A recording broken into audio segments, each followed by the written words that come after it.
Αγαπητέ Πρόεδρε, αγαπητά μέλη της Εκκλησικής Επιτροπής και του Γενικού Συμβουλίου της ΠΟΣΓΑΜΕΑ, εκλεκτοί προσκεκλημένοι, αγαπητές και αγαπητοί συνάδελφοι που συμμετέχετε σήμερα σε αυτήν την πολύ σημαντική ημερίδα.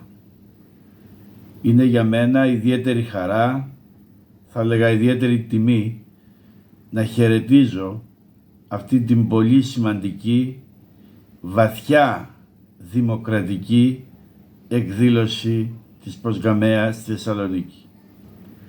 Θα ήθελα πραγματικά πάρα πολύ να είμαι εκεί, να έχω τη δυνατότητα να παρακολουθήσω, να ακούσω, να αφουγκραστώ αυτά που οι συνάδελφοί μου και οι συναδέλφισές μου θα πούνε στη διάρκεια αυτής της εκδήλωσης.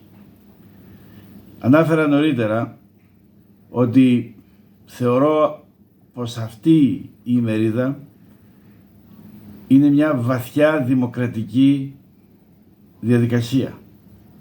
Γιατί? Πρώτα απ' όλα, η ΠΟΣΓΑΜΕΑ το έχει πράξει και η ΕΣΑΜΕΑ με τα προγράμματα που έχει εφαρμόσει μέχρι σήμερα.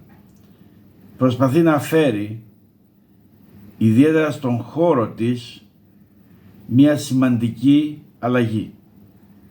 Δηλαδή την σχέση μεταξύ των μελών της οικογένειας, των υποστηριχτών και των ατόμων, των συναδέλφων μου και συναδελφισών που θα μιλήσουν σήμερα για τα δικαιώματά τους, για τις ανάγκες τους, για το πώς τα αντιλαμβάνονται, για το πώς θέλουν να διεκδικούνται, πώς θέλουν να τους προσφέρονται, δηλαδή σε μια διαδικασία πραγματικής ισοτίμησης σχέσεων, πραγματικής σχέσης γονιών με παιδιά, υποστηριχτών με ανθρώπων που πρέπει να στηρίζονται για να μπορούν να ασκούν τα δικαιώματά τους.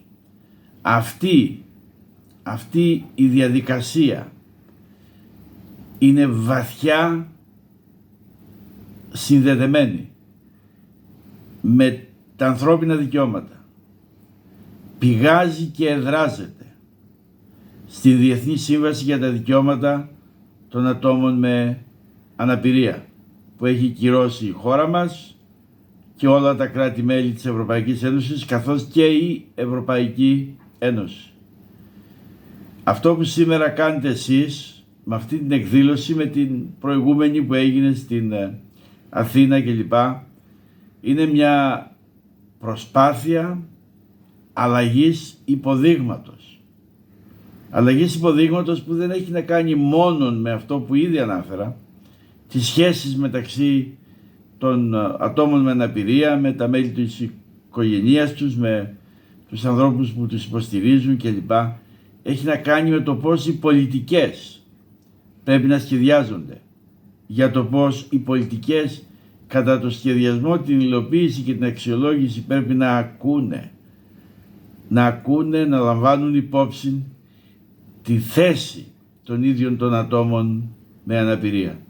Θα ήθελα, όπως είπα, πάρα πολύ να είμαι σήμερα μαζί σας, αλλά βρίσκομαι τώρα που αυτό το μήνυμα ακούγεται, βρίσκομαι στην Κύπρο, στη Μεγαλόνισσό μας, όπου παρουσιάζω μια πολύ σημαντική γνωμοδότηση για τη ρήτρα νησιωτικότητας στις ευρωπαϊκές πολιτικές, που και αυτή μας αφορά πάρα πολύ, γιατί πάρα πολλά άτομα με αναπηρία, με χρόνιες σπάνιες παθήσεις, οικογένειές τους ζουν στα νησιά της χώρας μας και που θα πρέπει και εκεί να λαμβάνεται ειδική μέριμνα, να λαμβάνονται ειδικά μέτρα στήριξης, γιατί οι Έλληνες και οι Ελληνίδες, αυτοί που κατοικούν στα νησιά, προσφέρουν μεταξύ των άλλων και πολύ σημαντική εθνική άμυνα.